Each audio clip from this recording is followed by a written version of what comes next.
You are watching and listening to Chris and Leicester Till I Die TV on YouTube and your favourite podcasts. Hi everybody, Jerry Taggart here. Now be sure to watch Chris and Leicester Till I Die TV by subscribing on YouTube and following them on social media for all the latest Leicester City news and information. Come on you foxes!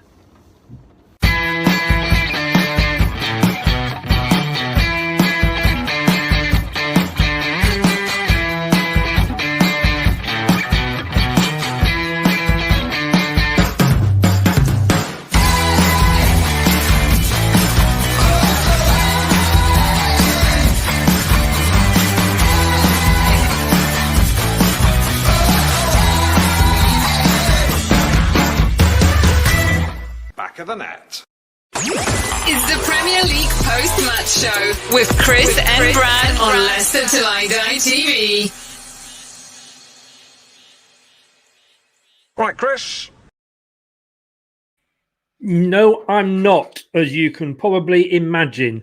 It's just Chris at the moment. Brad may join us later, but time is amongst us. What can you say to that? Well, we're going to find out because I'm going to have a rant, I think, in a minute. But let's start by saying that this is Leicester Till I Die TV. You can catch us live on @LeicesterTID on Twitter. Facebook is Leicester Till I Die, the group, and YouTube Leicester Till I Die TV. And if you're not on YouTube, please pop over there, twiddle me thumb, twiddle whatever you want to twiddle. But make sure that you click that subscribe button. I'm so annoyed at the moment. I can't get my words out. And be sure to smash the likes as well. And if you'd sooner not watch me, you can listen to me instead. We are on all the major podcast platforms, including Amazon, Apple iTunes, Google, Anchor FM, Spotify, and Podcast Addict, to name just a few. Just search Leicester Till I Die, or if you want to use your smart speaker, ask it to search for Leicester Till I Die. Search for the podcast, Leicester Till I Die, then it will come up. Good evening. How the devil are you? I'm sorry. I'm going to have a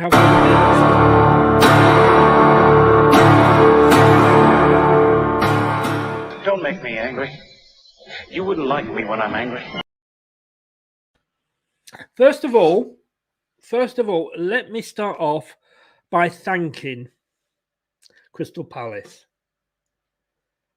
I know what you're saying. Well, some of you can probably guess. Why am I thanking Crystal Palace?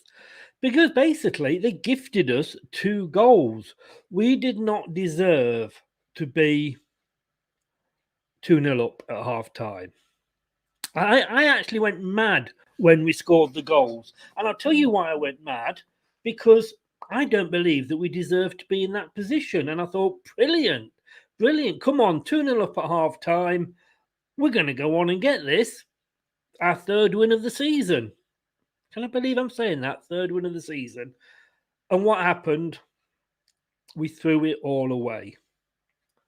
So thank you, Crystal Palace, but we didn't deserve it. The performance was absolutely dreadful. Because like I said, when we went 2-0 up, we were certainly, that was against the run of play. Palace gifted us those. Don't get me wrong, they were very well taken. Nacho on his birthday, and happy birthday to the Nacho man there. Got his goal. Unfortunately, he wasn't on the winning side. I ever wonder if he will be on the winning side again this season. And then, obviously, Jamie Vardy doing what Jamie Vardy does. But you know what? All I will say is, at the start of the day, Watford were in 14th place. And they sacked their manager. Consider that. Now, I know you may be surprised, as I was, and as I posted, surprised that he's lasted this long, actually, 7 games into the season. But they were 14th. They've now dropped to 15th because Palace, who got a draw with us today, have gone above them. Watford were in 14th place at the start of the day when they let the manager go. We're in 13th. Now, I'm not saying that we should do the same, but the question is, how much longer does this go on for? This isn't a blip. This is 7 games in Europe. 7 games in the Premier League, 2 games in Europe, when we can't even beat the team that were seeded 4th in our group. What is happening? What is happening? I often say, I like to say, will the real Leicester stand up?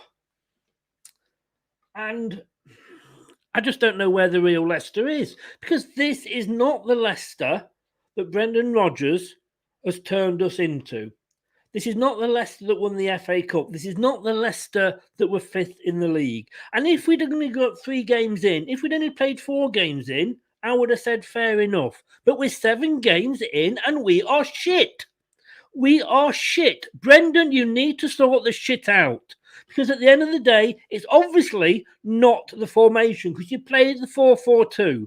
Yep, you got Chowdhury in there, and I think you were an absolute dickhead for picking Chowdhury over Mendy anyway. There may be reasons because of English players and graduate players and all that sort of thing, but you were a dickhead for picking him in place of Mendy first. He had a brilliant game the other day, apparently, in the under-23s.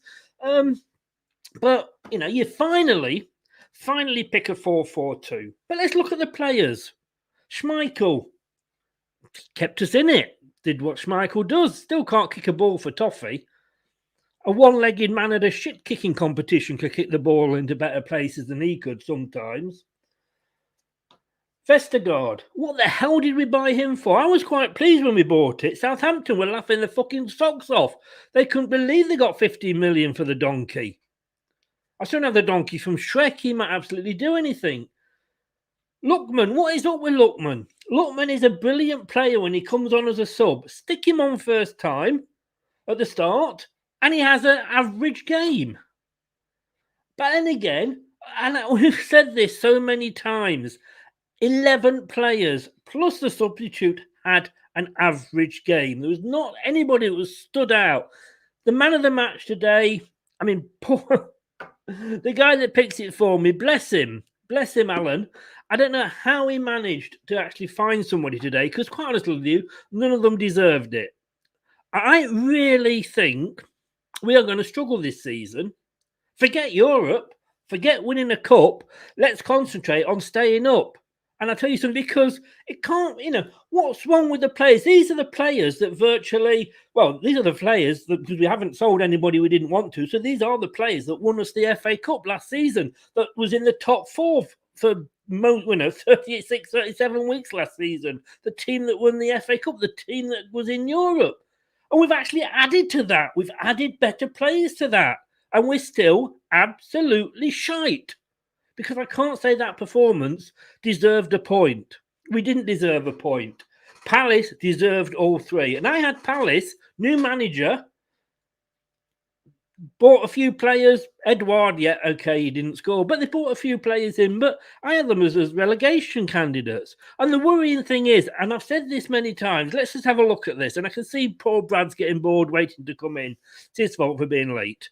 But sorry, Brad. Let me tell you something. Let me just show you something here now. If I can actually get it up. But who have we played so far? Right, we played Wolves. Yeah, do you remember that? We actually won that one. We played Wolves. Who did we play the week after we played Wolves? We played somebody. We played West Ham, of course. We then played where the bugger hell are we? We then played Norwich City. We struggled. They're the 2 wins we struggled with. We were bloody lucky. We've played oh God, I can't find Leicester's details anyway. We played Man City. How they only got 1 against us, I don't know. After Man City, we played Brighton. We remember that, don't we? And of course, last week we played Burnley. And we have been shit every fucking week. Let me just the games that are coming up, right? The games that are coming up. We got Man United. How do you feel we're going to do them? Do you think we're going to beat Man United? I think it might be a cricket score. We're away to Spartak Moscow. Brentford, we're away to Brentford. Are we going to get? No, they're going to beat us. We've got Brighton again in the Cup. Forget the Cup. And then we've got Arsenal, who were all taking the piss out at the start of the season. They must be sat there thinking, our process is working better than your process. I don't think we've got a process. Something's got to be done, because this is the same side, the same players from last season that are doing sweet fuck all this season. And the buck stops with Brendan. He is the manager. Yes, once they walk over the line, he can't control them, but he can make changes. Funny, he made the changes, and we from doing a lot, we went to 2-2. I've had it. I really have had it. It's the post-match show with Chris and Brad on Leicester Till I Die TV.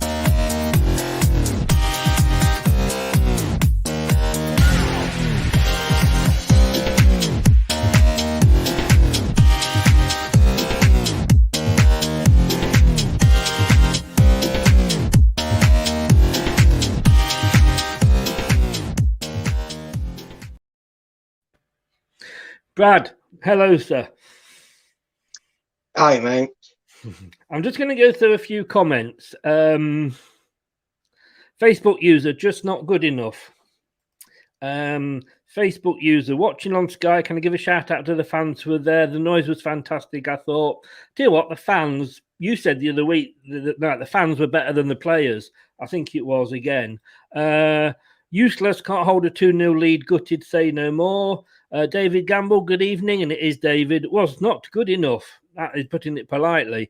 David, hello, Chris. I can't find too many positives today. Can you find any? Other than Nacho played well and Vardy played well, we couldn't string consecutive passes. Palace, however, calmly moved the ball at their leisure. Facebook user, Tatterley shambles, no plan B, camping on the edge of our area, hoping to see the game out. United up next, in for a long season. Terry, good evening, sir. How the devil are you? How painful was that? Adamski's not happy that I had to actually look at the fixtures. Well, if you're such a clever arse, Adamski, then fuck off. Because I tell you something, I was looking to get them in order, but obviously, you know everything, don't you? You're a know-all. Well, go and shove it up your arse and see if I care. I can't be doing with arseholes today. Positive, that was Brendan. Positive was that Brendan made the change, but does he have the courage to make one more? Harvey Barnes out to the under-23 Brookline. Good evening, Brookline. Thanks for joining us. Facebook user, give your head a wobble. Why?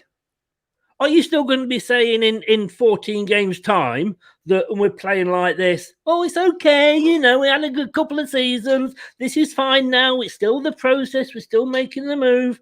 No, you wobble. You wobble. We'll be lucky to make mid-table at this season. I think you could be right.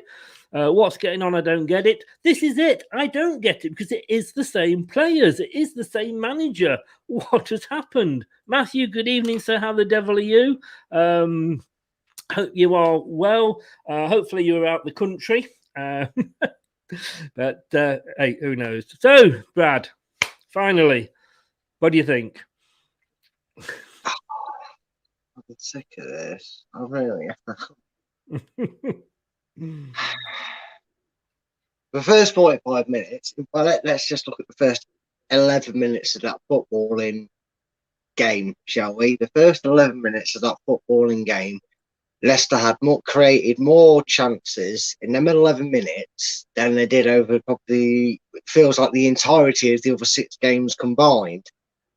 They had about 4 or 5 chances in the opening 10 minutes. I feel like Brendan may have, at one point, mate, we were saying that Brendan must have watched the show. We were 4-4-2. We were attacking. It was nowhere near perfect. We were still misplacing passes, still giving the ball away. But somehow we came in going 4-2-2, playing on the front foot, 2-0 up. Hey, it's just going to be our day. This is going to be it. And then the second half started. And for about 5 minutes of it, Leicester kept to 4-4-2. Barnes had that chance that he hit into the side netting. And you kind of felt, well, Palace were a bit shaky at the start, that we've come at them. And then we got scared to lose. And in the end, it became a game that we were desperate to draw. And that just shows the negative mentality that's reaped straight through the dressing room. It is within every player. You know, we talk about defining moments for other teams sometimes in their season when we look back at seasons. I remember distinctively saying in our Premier League winning season that Villa and Leicester both benefited from that game for two different reasons. Villa never thought a result was secured, no matter the scoreline, because they were 2-0 up that game and lost it 3-2. And Leicester obviously went on to know that they never felt they were out of a game. And that was kind of where I said the early signs were that Leicester were going to have a good season that season. And I feel like with the Villa of this season, in terms of we now are at a state where the fans, maybe even the manager and definitely the players on the pitch came into that second half going, we're actually 2-0, not sure how, we've got to be, you know, and it just stunk the place up. The second half was such a contrast to the first.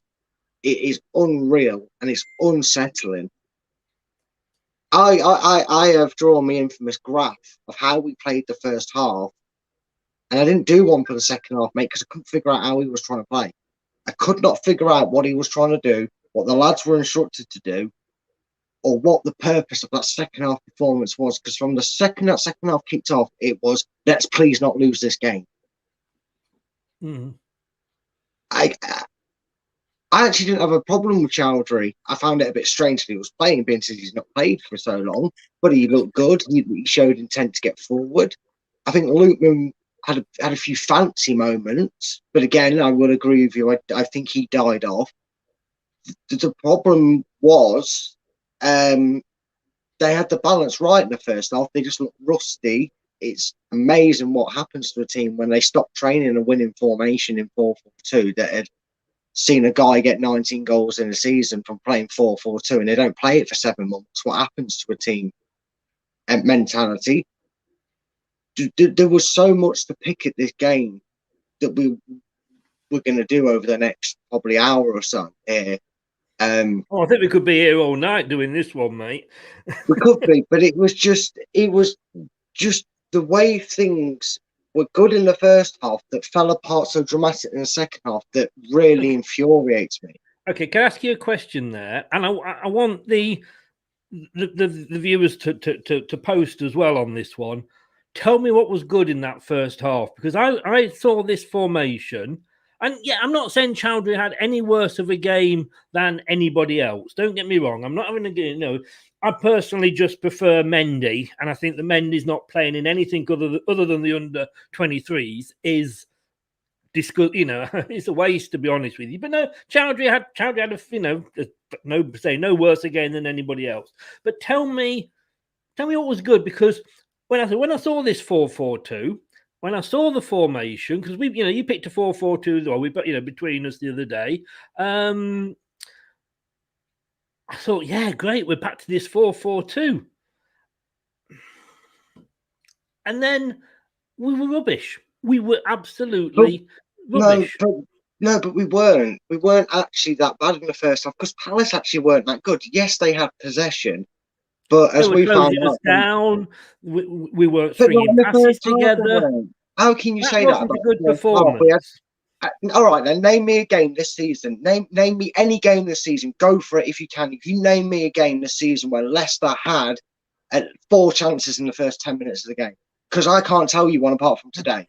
No, but the thing is, chances, and what did we do with them? Score them.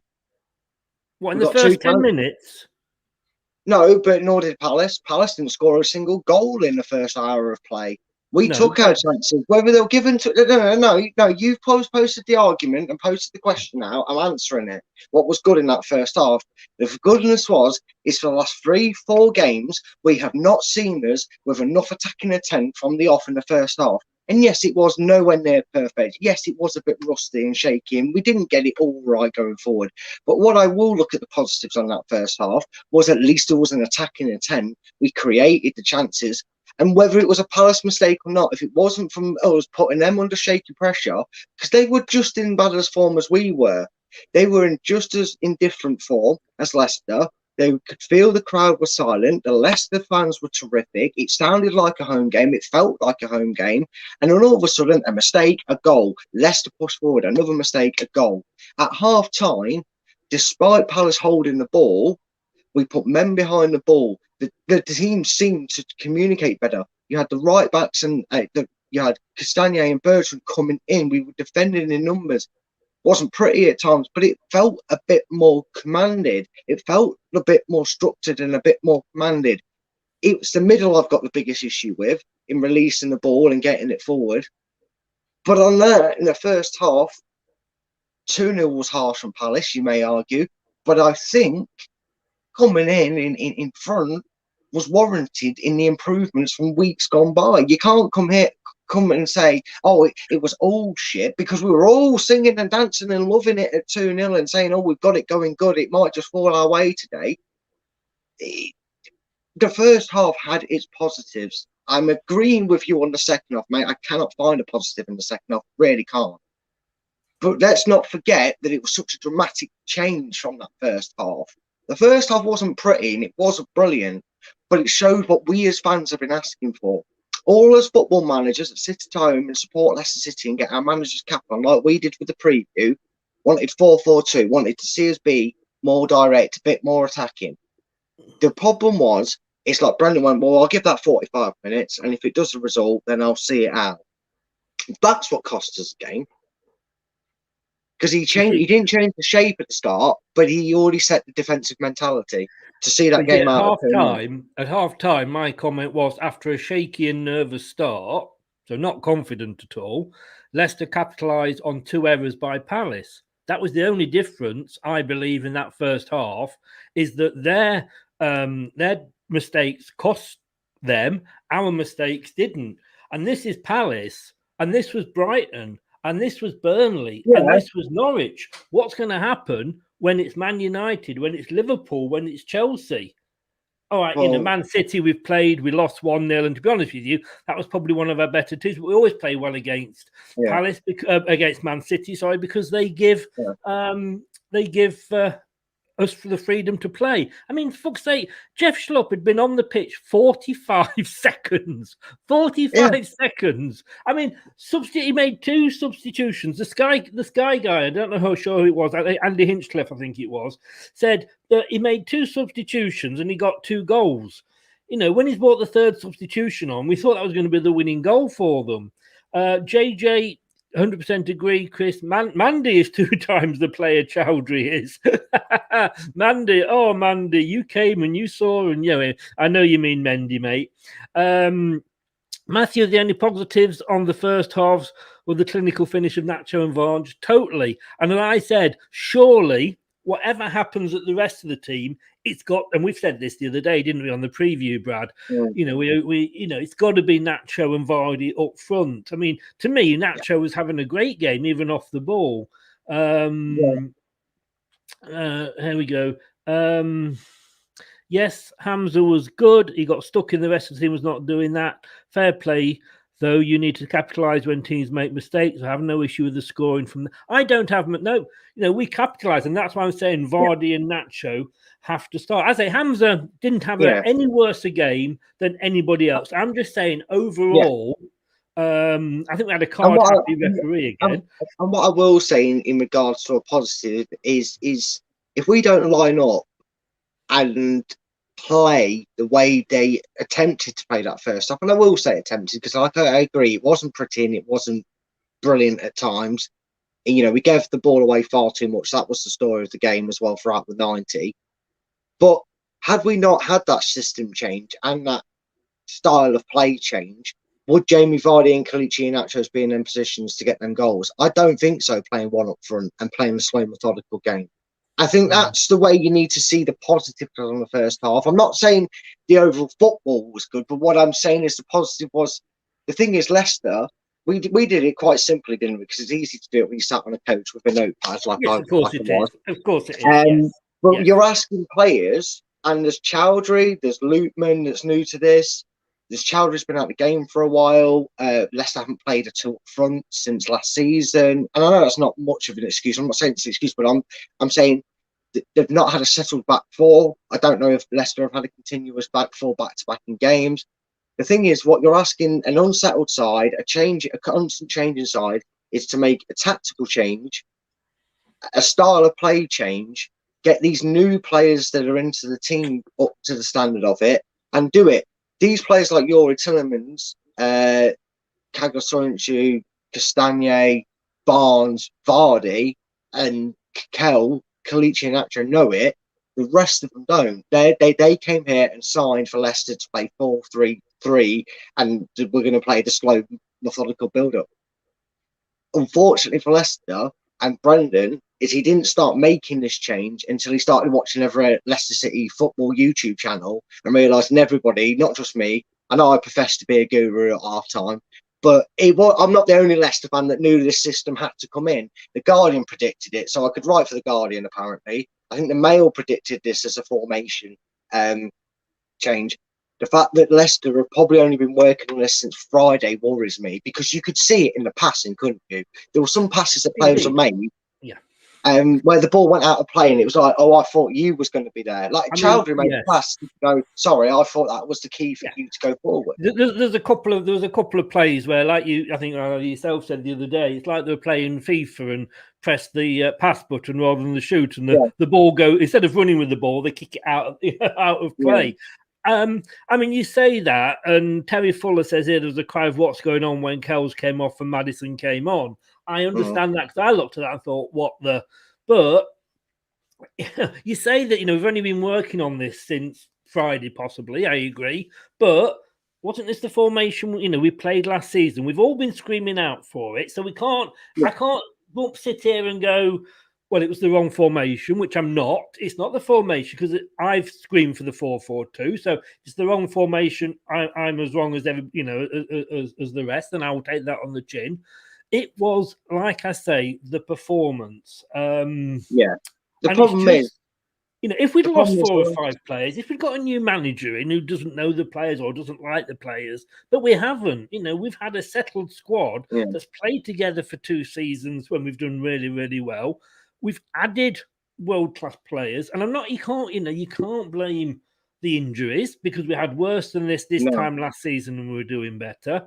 Facebook user here says, stick your name on the end so I can give you a shout out. Until we scored, Chris, we were poor in that first half. Facebook user, we were poor first half and lucky not to go behind. But that's because we've got 2 brilliant strikers who, when Palace made the mistakes, we capitalised. They didn't capitalise on our mistakes in the first half. Facebook user here, I think he's disagreeing with you. Sorry, mate, but that first half was as poor as the second half. Just Palace took their chances in the second half. Scott says here, is Brendan losing the dressing room or not getting his messages across when making the changes? We'll come back and ask Brad that in a minute. Imagine Ronaldo versus Vestergaard. Maybe, like I say, I was all for Vestergaard. I thought he was a good signing, but maybe the old Southampton fan I had on that was sniggering behind his hand wasn't so far off. Hang on, there's so many to go through here, Brad. Bear with me. It's nothing like a loss to get people talking. I watched a different game. We were rubbish from the start to the end. We were rubbish first half. FFS. Terry says we made 2 subs and conceded 2. Craig, good evening, Craig. How the devil are you, sir? If you say our goals were down to defensive errors, you have to say that Palace 2 goals were both lucky breaks of the ball. Not saying they didn't deserve them, but just shows how games can swing on errors, the bounce of a ball. It can be, but how many times are we going to be saying, is that going to be the excuse for the whole season? Like, it didn't go our way, but hey, never mind. We sat here in 15th place at the end of the season. Oh, God, it's one of them seasons, wasn't it? No, we weren't doing it last season. I'm sorry, Where are we here? Oh, hang on. We've done that one. JJ, I don't know if anyone's mentioned this, but this is my opinion.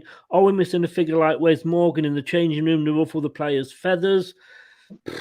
I would love to. I don't know why Wes, unless he's having a long break after his career, and I don't blame him, he deserves it. But I'd get Morgan in some capacity, to be honest with you. I don't know about you. Brookline here. We could use Wes Morgan on the pitch. Oh, don't know about that.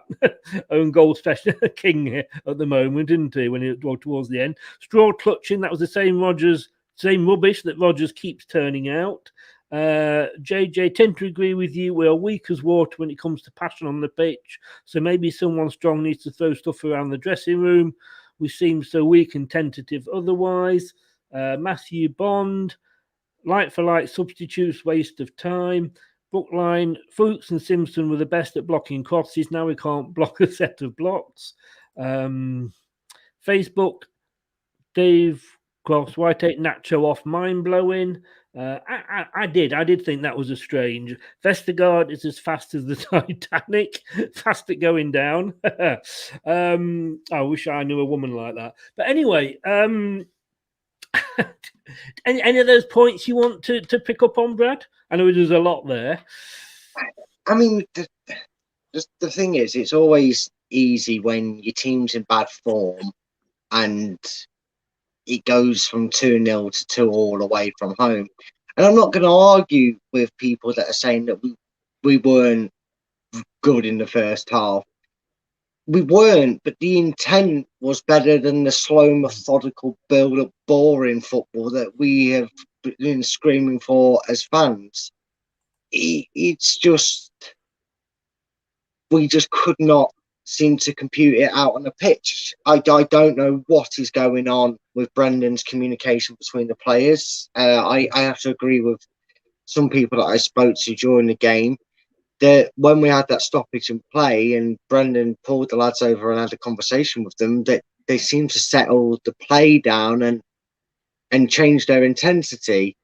I'm not sure if that was just trying to get back started and build it back up to a quicker intensity. I don't know, but there was a lot of things that questioned today is why is it the system that should have been implemented a few weeks ago isn't clicking to gear?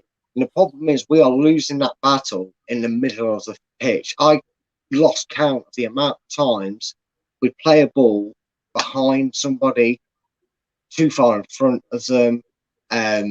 They wouldn't hear a man on shout, get dispossessed easily.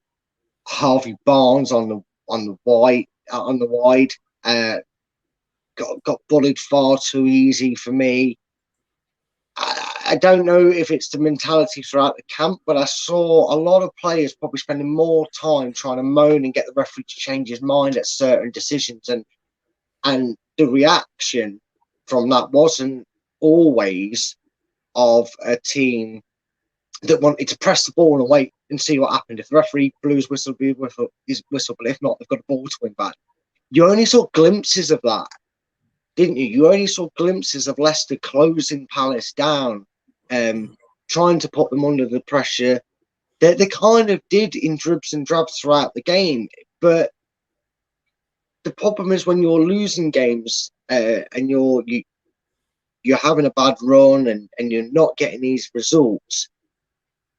You know, if Leicester would have started the season, like you said, Chris, and this had been game week 3 or 4, and we'd have played Wolves, Norwich, I don't know, Burnley, and gone into this game, you probably would have seen a different Leicester approach it. But the fact that the stretch has gone on, including with the European result, that Leicester are feeling it collectively.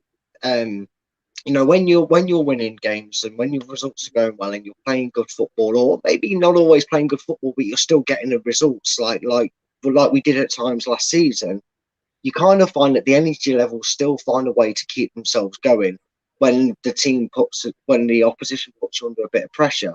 And at the moment, Leicester just are not feeling that. If Barnes goes down and loses the ball, the players are static. They're waiting for a decision. They're not getting into it. It's frustrating because I still feel the buck's being shared.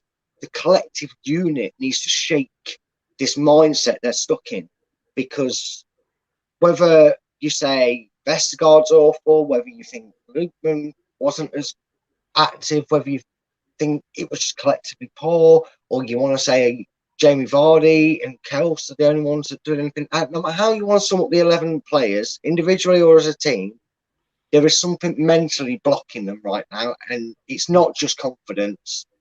It's something they need to work on together. That I don't think, I'm not saying go to Abu Dhabi or anything like that. We've seen the trouble Celtic and that got in with it over. Let's go to La Manga. Or La Manga, no. But I think they need one of these team building things. I don't know. I don't know what people's opinion are on it when clubs do that, but they need something to kind of get this out of the system while they're not on international breaks. Maybe tone down the training session through the international breaks for those that aren't away on international duty, and just kind of try and get some collective morale from somewhere in that team. Because right now, you saw it today, that if Leicester are confident, there is probably 30, 40 passes in that game that Leicester make. It doesn't go behind the man. It doesn't go out the play. It doesn't rebound out for a throw into the opposition. It goes forward. It gets out wide. It's a good ball in the box. It's attacked by Leicester. They tried to do that at points in the first half, but because they're so discombobulated, it was poor in the way they went to execute the ideas today, and that's why we ended up drawing this game. Okay, let me ask you this. I mean, you know, you like me. We saw the Villarreal game, yes, and we saw the Lazio game, and so Napoli. Sorry, I'm still just so wound up. It's because one of the teams has got a bloody big L, and I know that's Legia Warsaw, but it always fools me. So you saw us in the Napoli game, you saw us in the Villarreal game, in the first halves anyway. I mean, that was the old Leicester. Yeah, it was. It was the old Leicester, and to a point, I think you could even say, if you really watched it back over, we got it for the first half an hour against Brighton, didn't we? We kind of saw the old Leicester. So it's obviously there. It's just finding the right cogs, and although people might say, "Oh, you can't keep using the defence as an excuse," and I'm not going to excuse the bad performances from Vestergaard. But I'm not going to suggest that Bertrand had the greatest of games at times either, or anything like that. But what you do need in this situation is a steady 11. And I know Leicester don't have the ability to do that, what with injuries or whatever, but they really need to, you know, it's like drawing 17 in blackjack or pontoon or however you know the game, you know, and you know, sometimes you just got to stick. You don't always have to gamble. You have to stick. And I think a flat 11. It wasn't the fact that I'm blaming the defence. Yeah. It's just that I'm not blaming the injuries, and obviously all our injuries are at the defence, you know. Yeah, but when you look at I mean, this was a team that they put out here: Schmeichel, Castagna, Vestergaard, Soyuncu, Bertrand, Lookman, Tillemans, Chowdhury, Barnes, Inacho, Vardy. No Perez. He didn't even come on. I mean, that to me is not a bad team at all. And in the past 2 seasons, this is what I can't get my head around. In the past 2 seasons, that team would have seen Palace off. And that's what I don't get. The past 2 seasons, that team would have seen Palace off, you're correct. But it didn't, because the last 2 seasons when Leicester have come against Palace, they've been in some form, even if, or they've played them at a point in the season that even if they're not in the greatest of form, they're in a great position. And Leicester, you know, last season, until the very, very end, Chris, you have to remember, we were very consistent that if a bad result came along, it normally didn't take many games for Leicester to knock that out of the park and correct the mistake. The problem is, this is the first time that Leicester have had that bad result and then not corrected it and not found a way to dig out a result. And unfortunately, that is something that eventually, no matter how much we like him as a manager, or it won't necessarily. I'm not talking like Brendan out or anything myself personally or anything. No. But what I'm saying is, and you've already read off the fixture list of games that we've got coming up, they are not easy games all of a sudden. No. Even the Carabao Cup is not an easy game. the who is it we've got in Europe? That won't be an easy game. Away to Spartak Moscow. Yeah, great, brilliant. You know, there's suddenly games that before you got to this point, you were probably looking. If you said you looked at the season in a block of 3 months, you were probably looking at games going, "Oh well, hopefully if things go the way I think we can get these points." You know how we make our predictions. I know we do an actual show, but most people go, "Oh, look at the fixtures in the block and go, oh, I think we'll beat them. We should beat them. We should get a draw there and do this. We'll be all right." We was probably looking at these games in the 4th round of the Carabao Cup, in your 3rd Europa League game, going, if we can get 4 to 6 points from our first 2 games, then this one's a bonus if we can get a draw. All of a sudden, we'll be so desperate to win that game. We'll be so desperate to beat Brighton to get the confidence for a league game. If all of a sudden we could lose our next 4 if they do not pull it together, and the only way you're going to pull it together is to kind of circulate what they were attempting. And I use the word attempting because I do agree that whilst it wasn't pretty and it was quite poor, the intent was what I saw positive, i.e. with the lineup and the new faster approach that worked for the better part of 20 minutes before Palace themselves. Let's not forget, there was another team involved in why Leicester struggled in the first half, and that's because Palace reshaped. Palace were losing gaps all over the place and reshaped to stop Leicester's free-flowing, counter-attacking, fast build-up football.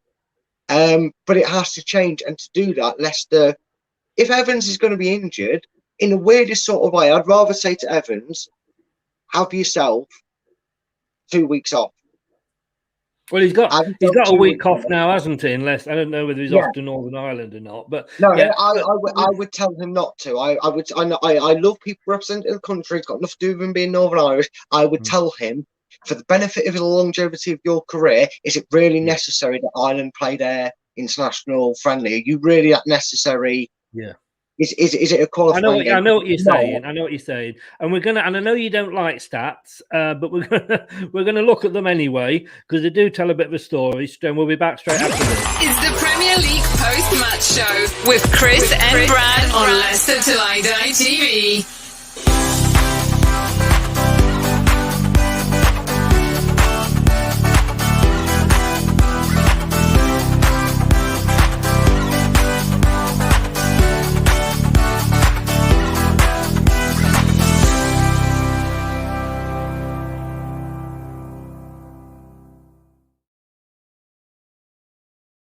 Oh, memories there. 18 attempts on goal from Palace, 9 from us, but we managed to get 56% of ours on target. I don't know what, and I say possession, to me, possession is doesn't really matter. But look at the passes, 548 to our 379. Touches, 778 to our 581. Although we made more tackles. When we're getting outdone by a team like Palace, that's what gets me. And I'm going to put this to you, Brad, and then we're going to have a look at some comments after this question. But I said, like, there's teams that I've seen that have a couple of good seasons and then maybe have a bad one, then another couple of good, then a bad one. Have we been punching above our weight for 2 seasons? And is it our turn to say, like, it's gone so well? And yes, we do expect more because you always expect more when it goes well. That we actually come now and say, yeah, let's have a reality check this season. Is that what's happening to us?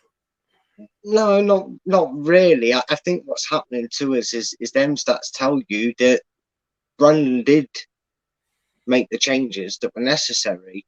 If you look at our last 3 graphs, Chris, you'll probably tell me that Leicester had the percentage, had the more chances, has lost the game. You'll probably look at Burnley, had more of the ball, had more of the chances, drew the game. You'll probably look at Brighton and go, Leicester had the ball, had the chances, lost the game. And even though we didn't come away with a win in the end, in this game, and probably it could come at the end of it, probably fortunate to come away with a draw. What that shows you is, again, it shows the intent and mentality in the way that Leicester want to approach the game. That was very counter-attacky Lots of tackles, lots of blocks going in, not a lot of the ball. But when they saw it, Chris, like you said there, 9 chances and 50% on target. How many times a season have we talked about Leicester having 700 touches of the ball around the centre circle for all intents and purposes of what it's worth, having 21 shots but having 3 on target?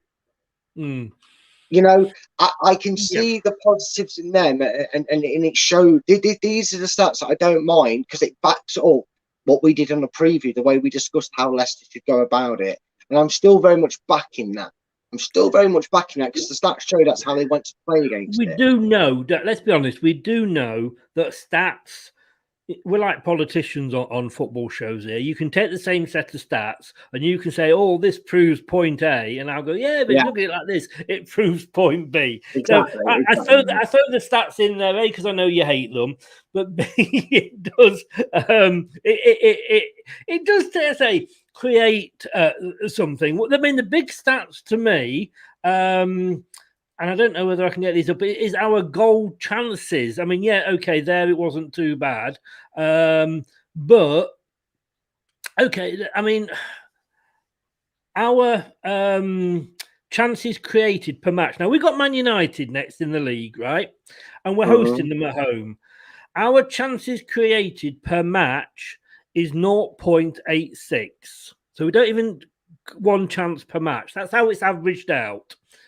Man United, and they're having a bit of a dodgy couple of games, at 2.29. I mean, we might as well just not turn up, might we? Well, no, because the thing is that the choices is 99.9% of the time football fans will curse an international break. That 0.1% of the chance you're actually delighted to see it probably comes with that, because it gives these lads a chance to work on this. There will be probably not many around, depending on who's playing in their friendlies, but for those that are, will come back and they'll be able to play on it, and they'll be able to work on it. It's not like they're going to have a week together, is it? Because half the squad, because we have such a good squad. Let's be honest with you. If we didn't have such a good squad, they wouldn't be going away to represent their countries. But they're going away, so they won't be having a chance to all get together and work on things. But that chance is created. Actually, when I look at we're not even 1, and Man United are over 2. Like that guy said earlier, Ronaldo, I mean, he's gonna roast us alive, isn't he? Well, you never know. That's the thing. Manchester United create all the chances, but barely sticking the ball in the net. They couldn't do it enough against Villa. They couldn't do it enough against Everton. In fact, had Tom Davies not been unselfish, they might have lost that game. So there is talking points. I mean, we're not the only team that are struggling this season. I know we're 13th, and I know it's all about Leicester here at this channel, but we're not the only team that aren't happy with how they're going about business. We've got some very, you don't. I know a few Spurs fans, and they're very relieved with a win. They're not happy with a win. They're relieved with a win. You've got West Ham fans unhappy that they lost to Brentford. Fantastic Brentford again. I don't care who's got the point. Well done, Brentford, in terms of the team coming up. You've got a Leeds that were very relieved to get their win in the end, in terms of it. And I know they're probably people might say, but at least they're performing better, so the fans are more happier.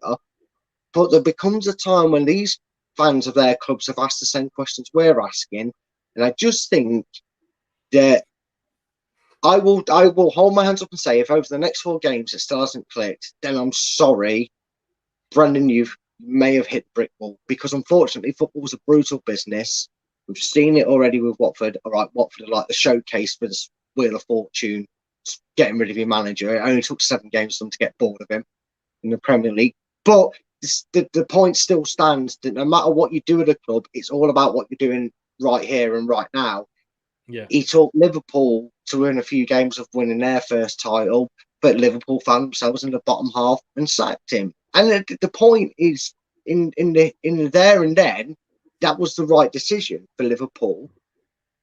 I don't want Brendan sacked. I'm not asking for him to be sacked. But in the next 4 games, if we're still talking about piss poor performances, miscommunications, and it not gelling, and he's not the man to take the squad forward. Yeah, maybe I should change my T-shirt behind that says "winners" on it.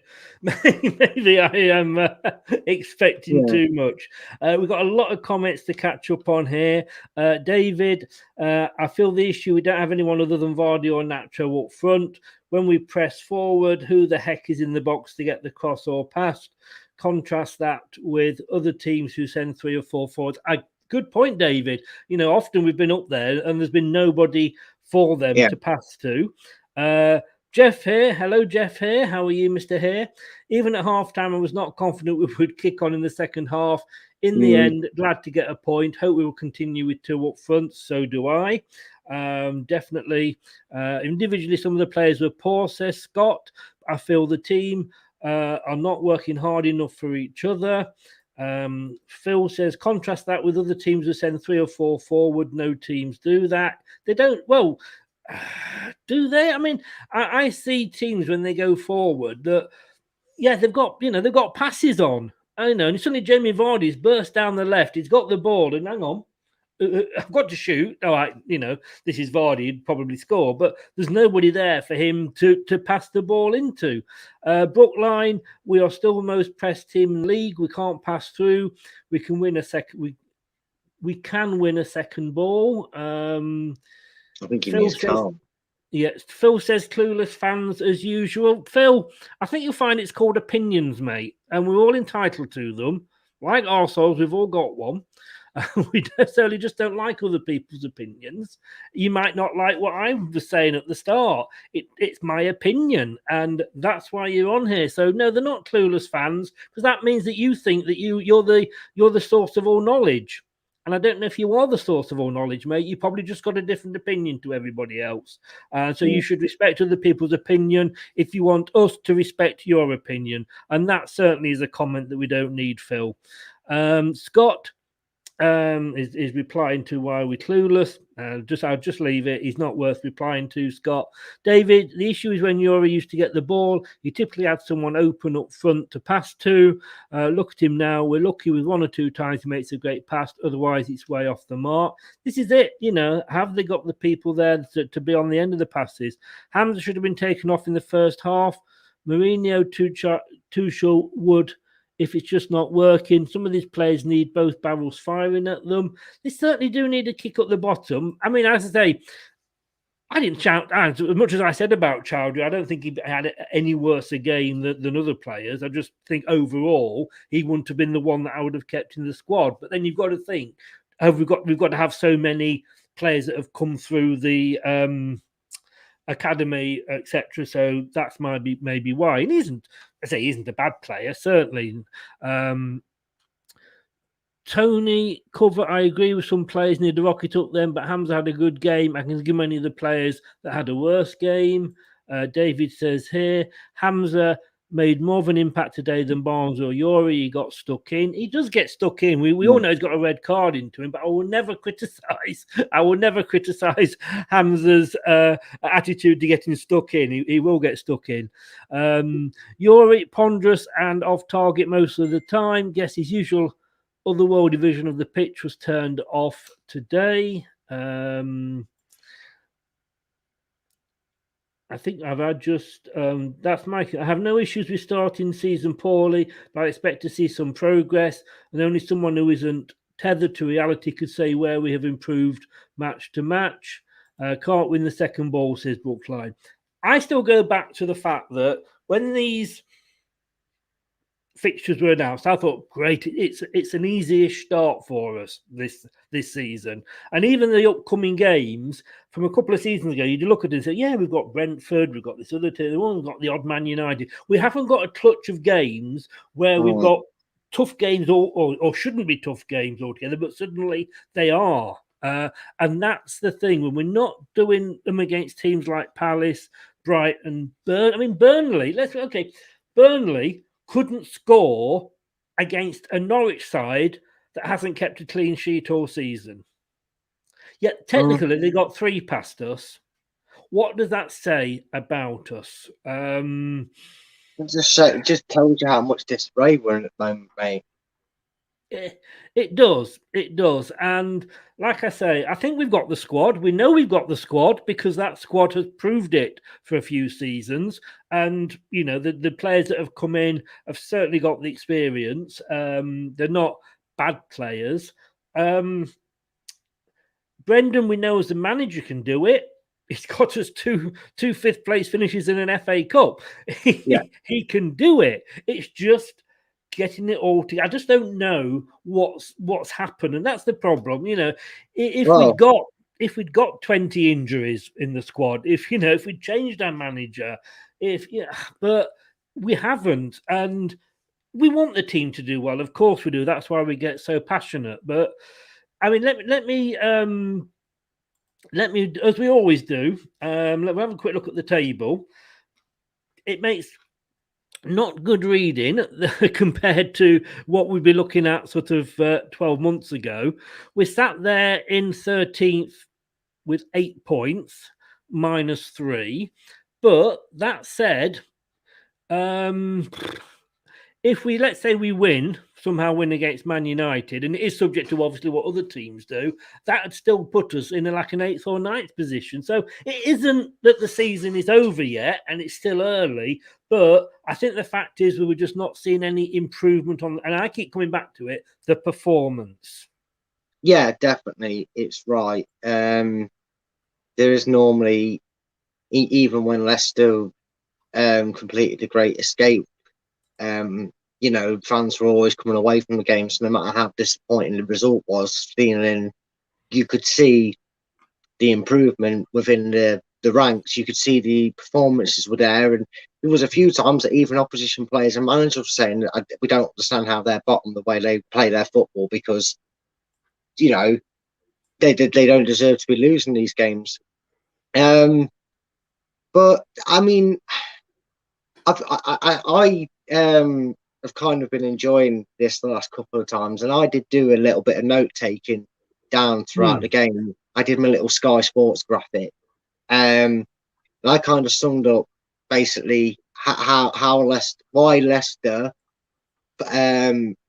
got the formation right, but didn't get their style of play, but didn't change enough to. Let me make you, because if you're going to be doing your Jamie Carragher and Gary Neville moment, I think we need to make you full screen for this. So, can you still hear me, by the way, when we do this?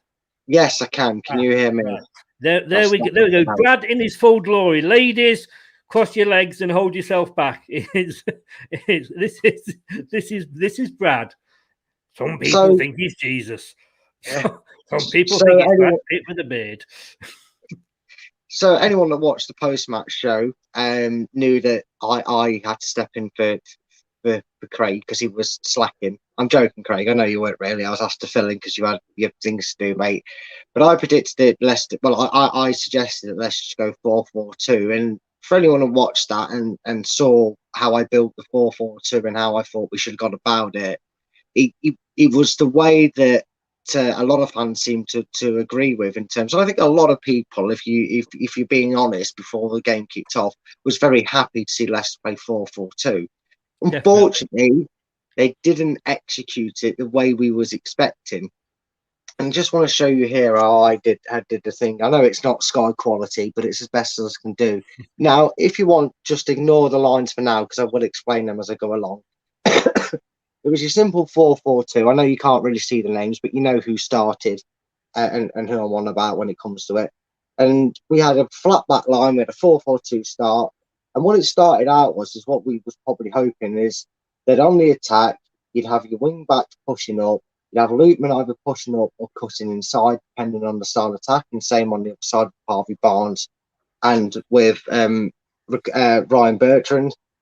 And we was kind of hoping that, obviously, if Wilfred wasn't available, that whoever would come on for Wilfred, although it turned out to be Yuri, and that's one mistake that I will say that was wrong today, is that the one defender would kind of hold the line in an anchor roll, kind of Kante-esque, whilst we were going forward, and the other one would be on the halfway line to receive the ball from the other and drive forward with Jamie Vardy and Kelechi Iheanacho. That's unfortunately not what happened at all. whilst the system was good and while we was trying to go forward at times, and obviously it didn't work out too well today, apart from the 2 goals, and that was due to bad play from Palace and pressure from ourselves collectively. What happened is, unfortunately, and I know these lines are a bit faint, you can't really see them, but it wasn't just Yuri Tillemans that was getting back here in to fill this gap sitting in front of the defence. It was the wing backs.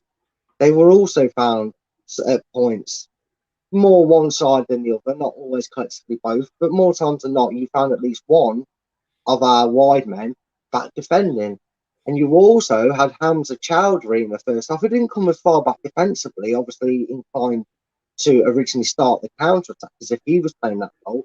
But eventually, especially in the second half and when it changed, both Yuri Tillemans and whoever he was partnered with were in front of the defence. Harvey Barnes was making clearance, and all of a sudden Leicester reverted into their shell almost.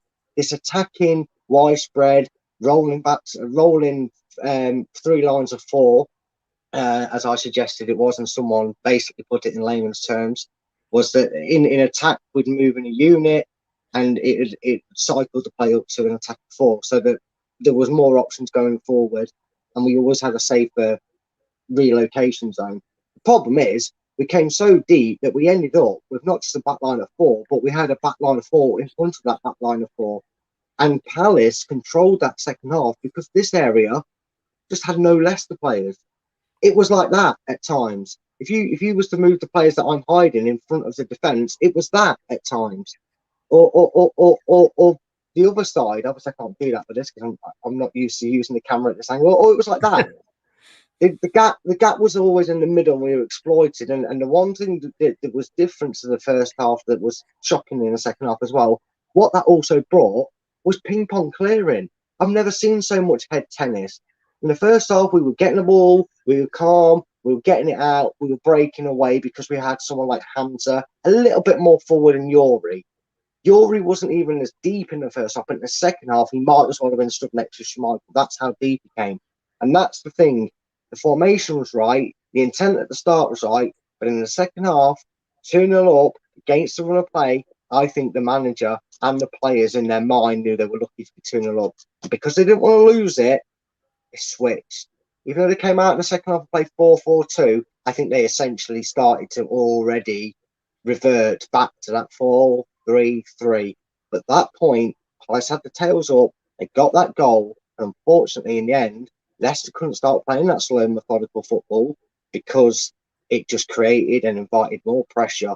There was confusion with balls getting randomly knocked out or played for throw-ins. There was balls played ahead of the winger when he wasn't ready to make the run. There was balls hopelessly hit up to Kell and Vardy. And all of a sudden, Leicester, who didn't have the greatest first half and was still fairly poor, lost their intent, lost their shape, and like I said, went back into their shell. And that's why that didn't work. If it was played to that way, and these players, as you can see, if Bertrand and Castagne came back on defence and forced them onto the inside and to make it a solid line of 4, then Lookman and Harvey Barnes could stay further up the field. Yuri Tillemans wouldn't have to come back as essentially a third centre-back. Leicester tried to play counter-attacking football whilst also playing very shielded and in their shell in the second half. And that's why eventually when Palace got their goal, there was only one result that looked like happening, apart from the worst of the results, which could have been Leicester losing that game. That's why Leicester essentially lost it, mate. Did you notice? And that was great, man. I love your Sky TV thing. We need to work on that, but it's great. You make excellent points during that. But I don't know if anybody noticed, there was obviously 5 minutes of injury time. We actually got warned by the referee for time wasting at a throw-in. Yeah, that tells you again the confidence, though, doesn't it, mate? I don't know if it tells with confidence of the fact of, do we want to win these games? And all right, yes, of course we do. Of course the players don't want to lose. But is it the fact that they don't want to lose more than they want to win, if that makes sense? Because, for us, and it was our throw-in in their half, and it took 3 players, Leicester players, to decide, well, I'm going to pass it to you. And like I say, we got warned for time wasting. So are we wanting not to lose more than we're wanting to win, if that makes sense? I think right now we are, but purely because of how things were going into the game. Leicester were. I've always said as well, 2-0 is a horrible scoreline. No matter when you're winning, it's a horrible scoreline to defend. And when you're probably in there feeling like you've got a lucky horseshoe up your arse, being 2-0 up at half time, I feel that you kind of go, all right, let's not let's not let this lead go. And in the point to the thing is that they do inevitably, because they revert to their shell, and then all of a sudden, like I said, we had at one point we had our back four being protected by our midfield four in trying to clear a simple ball that a team should deal with. An anchored midfielder would pick up and spread that play. The reason we lost the ball when we did get that ball to the middle is because your Lookman and your Barneses weren't there. I think at one point even Kalichi Iheanacho was the closest thing to attacking, and he was in our own half. They're the things that the mentality needs to change. That the next time Leicester find themselves in a winning position at the end of a half or at any point in the game, they keep going. I'm going to introduce into these programs here. I'm going to make a note of this here. So we're going to have a comment of the show, if you like, the person that makes the best comment for the whole show. And Brookline, all the way from America, you have come in here with an absolute peach. This is a pearl of a comment, and to me, if I had a prize, mate, I'd give you a prize because you deserve it that much. But he says here, Brad, time for you to admit that we can't win without Jose Perez, a hard worker and team player. Brookline, mate. See you later. I'm off.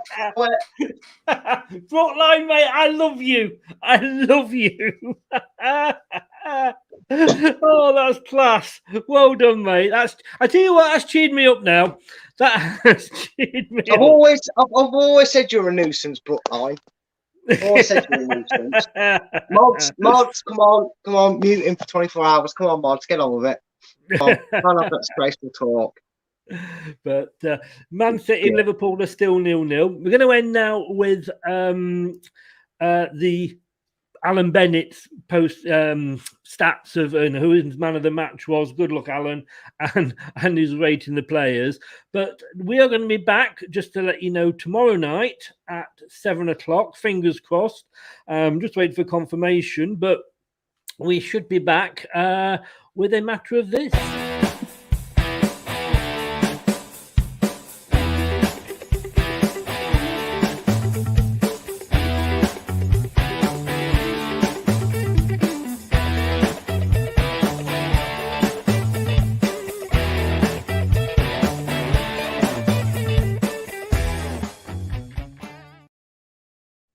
Hopefully, we're going to be speaking to Ali, an Eagles fan. This could be interesting, and getting his thoughts on the game. But let's have a look at Al. Now, I always say this, and in fairness, Phil, I've had to put you on mute. You're just coming in with negative comments, and yes, you don't like what we're saying. Well, you add something to the conversation, because at the moment, mate, you're adding sweet FA. Just sit there commenting. But Alan, he does do this. Like I say, the poor guy's at the game. He's literally walking out the ground when I'm asking him, like, what's your ratings? What's your players? So he doesn't really have time to think. But he usually hits the nail on the head. And he was there.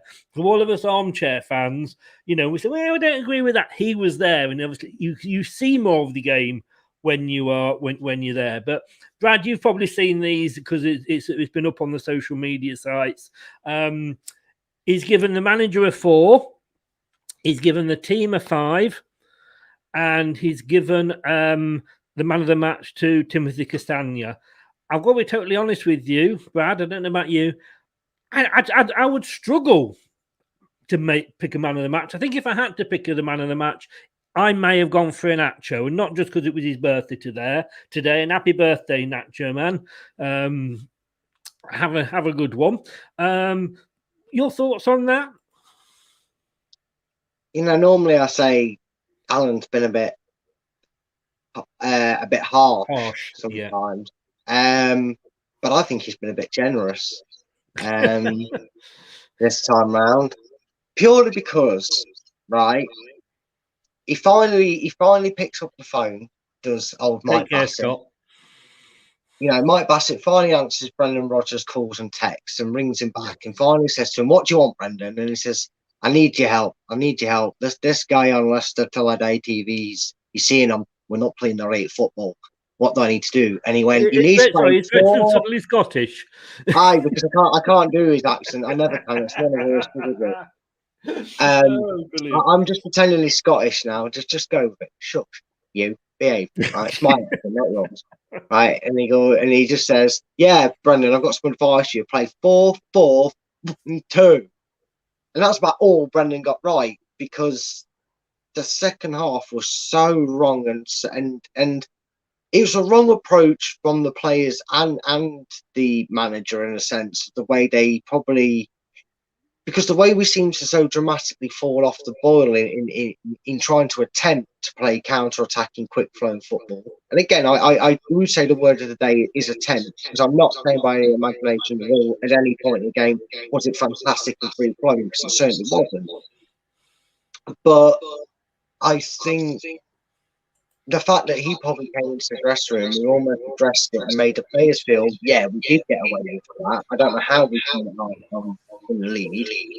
That the mentality and change back, revert into what it is and what it has been for the past 6 weeks was a big negative against Brendan. I would have given him 3. And in terms of man of the match, Daniel was probably the right pick. For the second time, I'm talking about Daniel giving it his all, putting the effort in, and actually doing his job right. Yeah. Well, David here, good evening to you, by the way, Maisie, Devils United. Get over to Devils United TV. It is a Man United site, but she does do a lot of general football, and she does know what she's talking about, but she can't cook garlic bread. David agrees with my man of the match. What can I say? You're a man of impeccable taste, David, a man of impeccable taste. As is Jeff, to be honest with you. I too would have gone for Nacho, 3 for manager and 4 for team. Lots of room for improvement. You're losing this one, Brad, I'm afraid. And Alan. That's fair, to be honest with you, because if I had to throw another name out there, it would have been it would have been the fans again. It would have been the fans again, to be fair. No, to be honest, I mean, come on, this is. And say Phil M earlier was going on about negative views and everybody's sort of talking shit because he knows better than everybody else. Yeah, of course you do, Phil. It is about opinions, and you've got there 4 or 5 comments. Alan, you, me, a couple there. We're all going for different, people as man of the match. I tend to appreciate. I mean, that would be my man of the match, but I'm sat here watching it on a little screen. He's watching it there live, so he sees a lot more. He sees the running off the ball that we don't necessarily see. Brookline, you're just cheating now. You've already won the comment of the day. Don't come back in with another one that's really good, which you have. Alex Ferguson had the half-time hairdryer. Brendan gives them a shampoo. I think he gives some hair removal cream the way he's going. You can't even get that right, can he? You can't even give him shampoo treatment. He's given me hair removal cream. That's why I wear a hat. Oh, Liverpool have gone ahead against Man City. No, yeah. So that's another... That's another one that we've all got wrong this today, because you and me went for a Man City win. Just on the predictions, there's no prediction league next week because obviously there's international football, which probably won't be as boring as watching Leicester at the moment. But Brad, a great weekend on the old prediction league show. You've actually gone from 24 up to 29 points. You are now 3 points ahead of me in 26. And Jeff is on 25. And I'm not even looking at the long ball. And if you post a link in the group, mate, I'm taking it down today because I got it all wrong. The only thing that I can say is that we both went for a Palace Leicester draw. But I did go for 3-1 win in the long ball. Facebook user here says, do you think Yuri will go in January? I don't know now. I mean, there was some... Let's be honest with you, and I'm old enough to remember when, you had like 3 newspapers and teletext that covered football.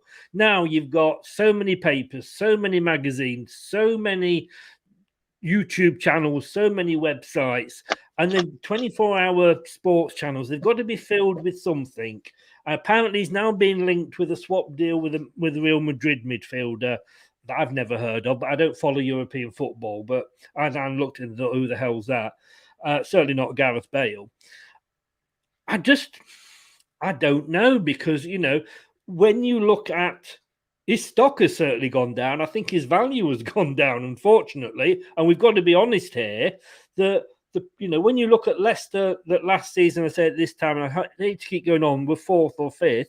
And when you look at them now, some managers might look at it and go, ooh, maybe not. To be fair to Yuri, when you're asking us an attacking-minded midfielder that's supposed to be our creative source to come and sit in front of the back four, I can't really. Yes, I know his passes went astray, and he was probably frustrated with himself as well as his teammates at times when it comes to passes and them not winning balls. But your creative players doing defensive duties, it's not really a lot he can do to affect the game in the way you're supposed to if he's asked to do that. Totally. And I, like I say, we are, as Leicester fans, we do like to have a scapegoat.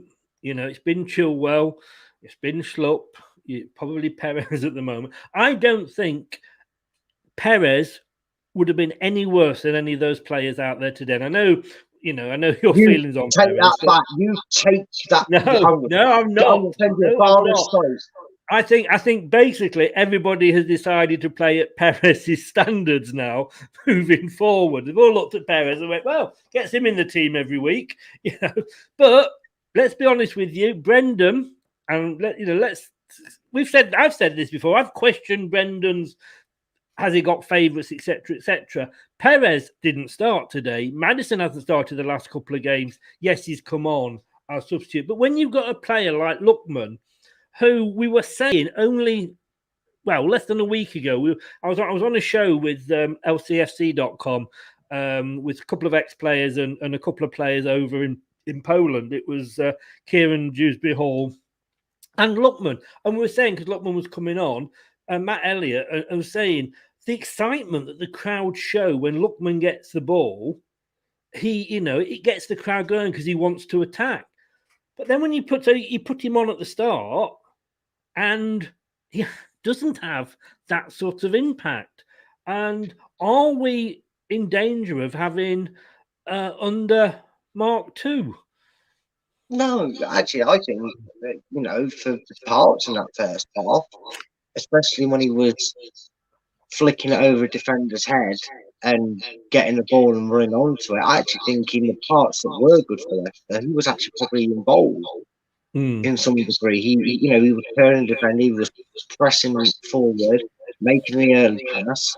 Like I said, when Leicester actually managed to figure out how to go forward quickly, he was probably actually involved in it more times than not. I actually think, like I said, I think the complete change in mentality in the second half stifled him. He couldn't do anything in that second half because, again, he was probably finding himself doing defensive work when he should be the one that's getting the ball where he's good at getting it and driving at it. I mean, at some points he made some moves, Chris, that I felt like telling him to stop it. He's got to remember that these footballers he's doing it past have got families to provide for and can't go putting them out of employment by leaving them on their arse the way he was. He had his glimmerous moments where he looked good. Unfortunately, you're probably talking a collective 3 all round. So I'm not going to sit here and go, oh God, all of a sudden he's no good, because nobody was. But he was probably one of the few that you could say, well, when it did go right for him, though, however, it went like this. Whereas David says exactly the same thing there. I thought Lookman was actually quite good today. He was quick, hassled the Palace defence and looking to move the ball.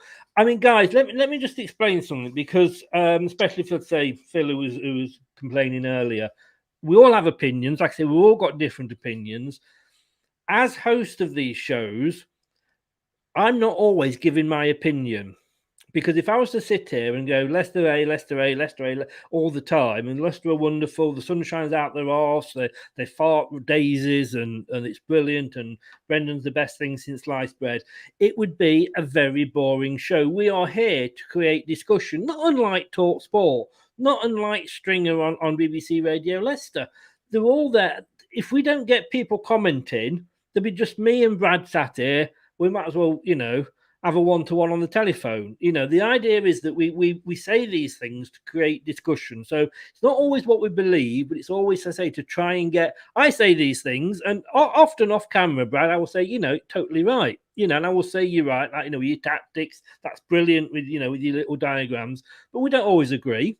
But that's what creates the discussion, and that's why I'm sort of saying. I love Lookman, I just questioning today. But like I say, today we can't, like I say, even have put Perez on that pitch and put in any more of a worse performance. And I know Brad's not going to talk to me now for a while. And I'm only saying this because next week I don't think I'm doing a show with him, so I can avoid him for a week. But he loves Perez, really. Brad and Perez sitting in a tree. Okay, Brad. No pushing him out casually. What was that song you were singing? If anybody, I can't remember even what show it was on, but guys, check out a couple of recent shows. We actually got Brad singing. I think it was on the Leisure. Was it Leisure Warsaw? Yes, I jumped on with you and Josh and Neil from Beyond the 90. Were on, and I came on a bit later on. 1-1, Man City equalised. Yeah, good. I decided that I'd give Perez a wonderful new chance. I'm not going to spoil it because I just want to be one of them good old. I'm going to give you a good old YouTube response. Go and check it out and find out what it is I said about Perez. Go and watch that show just to cheer you up, because it will make you laugh. I'm a tone deaf person myself, but the chance is gonna. Go check it out. See what my new version of Perez's song should be for That's the Legia Warsaw versus Leicester post-match show. It's under the section which is Euro shows, and he is actually, well, put it this way, Brad, he's not going to get a career on X Factor. Let's just put it that way. Munzi, good. Oh, Jeff says there he agrees with us. It would be a boring world if we all agreed. Yes, it would. And these wouldn't be worth doing. Munzi, good evening, sir. How the devil are you? Man United fan. And it's always nice to see when these fans come on what they thought of the game. He's obviously watched it, and he thinks a draw was a fair result. And it's always, I love seeing what, like the Palace show on Monday when we get the Palace fan on, to see what he thought of it. And I always like seeing Terry, I love you. We always, I like this. And personally, I have to disagree with you on this time, Munzi, because I think Palace probably deserved the result more than we did. But it was interesting to see that you think that. Check out the Munzi Talk panel. He likes the shirt I've got on. Well, what can I say? It doesn't do us any good. I can carry it off. I don't know if a few of the players can, but I can carry this off. Yeah, right. I'm too sexy for my shirt. And we might have an extra shirt show coming up because all the third ones are out. Terry Fuller says, remember Brian Clough, we have a discussion to decide I am always right. Indeed we do. Indeed we do. On that note, the man that is always right, Brad, thank you so much as always, sir. Great show. Right. And I would say we don't see eye to eye, which is brilliant on a lot of things, because that's what it's all about, football. Love. Keep going with the old. I'm gonna have to treat you to a whiteboard, but do keep coming along with the old diagrams. I love them. You speak a lot of sense in that. We'll have to come up with a title for that section of the show, and we'll introduce it. I tell you what, mate. So I might be rubbish at predictions. I might sometimes get, parts of Macedonia to win Euros, and I might not do too well in the predictions league. But I think I feel like I found the element of calling when it comes to doing this. I'll have to do a jingle for you, sir. Rich, good evening from Rich Sports. Still backing Rogers. If you're backing Ollie, we'll back Brendan, because you spent a lot more than we have. And I always say I like Ollie. I really do like him. And he's obviously a Man United legend. But, you know, again, you threw it away this weekend. And I honestly think that if Ollie, and I say this a lot when I pop onto your shows, Rich, I think he's really got to win something this season, Ollie. Or it could be bye-bye, Ollie. Ollie, Ollie, Ollie, Ollie, goodbye. Right, on that note, Brad, thanks very much, mate. I will see you whenever I see you. I don't even know when it is next, but, you know, you are always right, and I bow to your superior knowledge. And you're winning the prediction league, which I hate you for. Take care, and I'll see you soon. All the best. Cheers. Rich says, 100% he has to win something. And I think that's the difference, to be honest with you, Rich.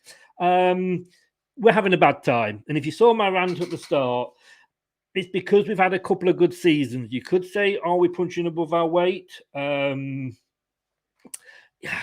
kind of guess we are. Well, we did, I mean. But Man United, it's the club.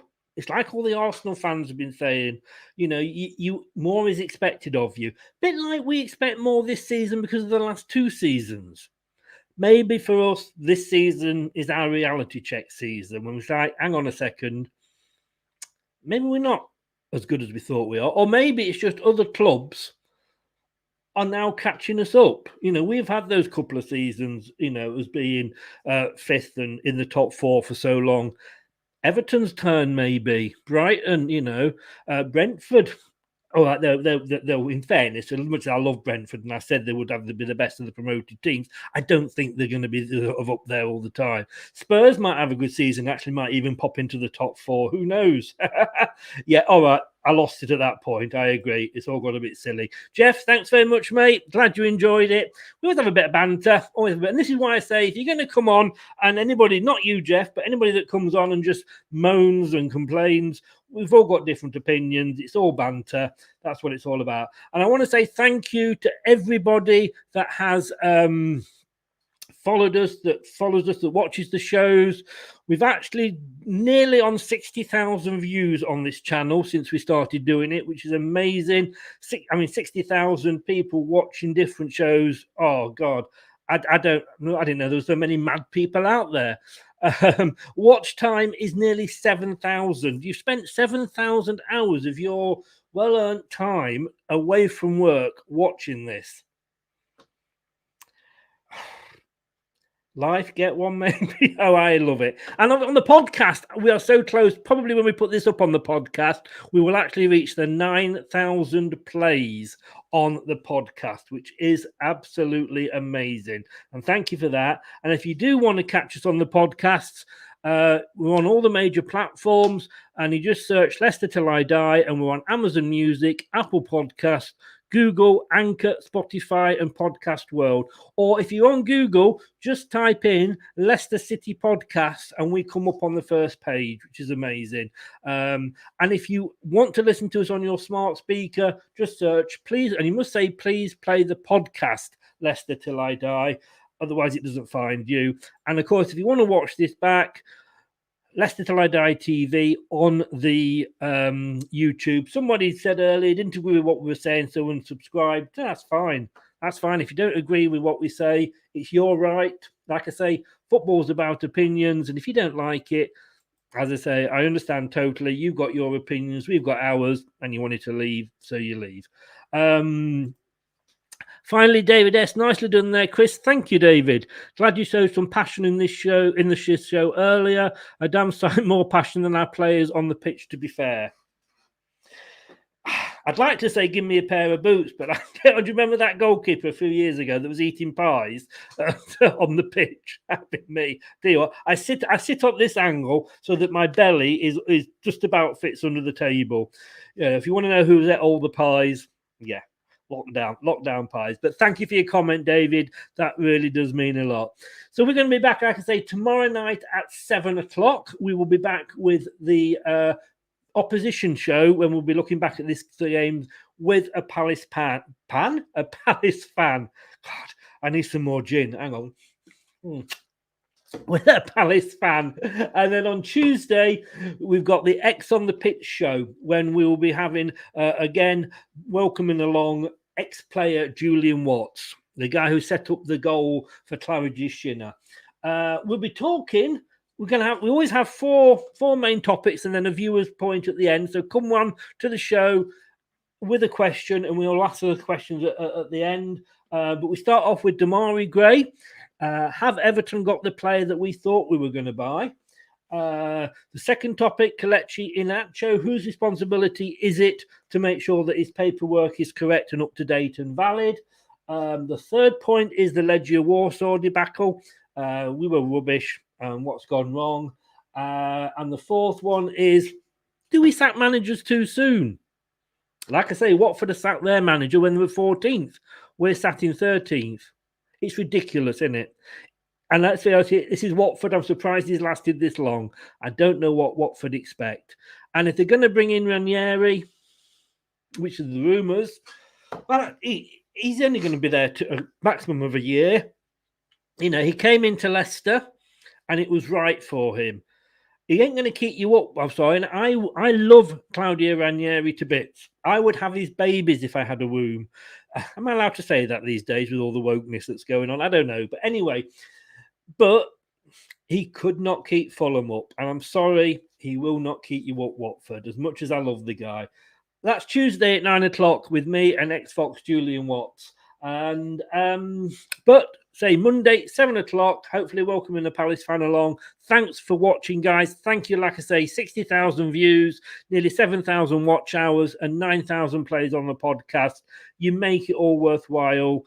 Thanks, Terry, for watching in. Thanks to everybody that tuned in. We really, really, really do appreciate it. Stay safe. Match of the day 2 tonight. I'm not sure. See you tomorrow at 7. Good night, guys. Stay safe. That's all, folks. Hello, Matt Elliott here. Be sure to watch Leicester Till I Die TV on YouTube and follow all their social media platforms for the latest updates and news on Leicester.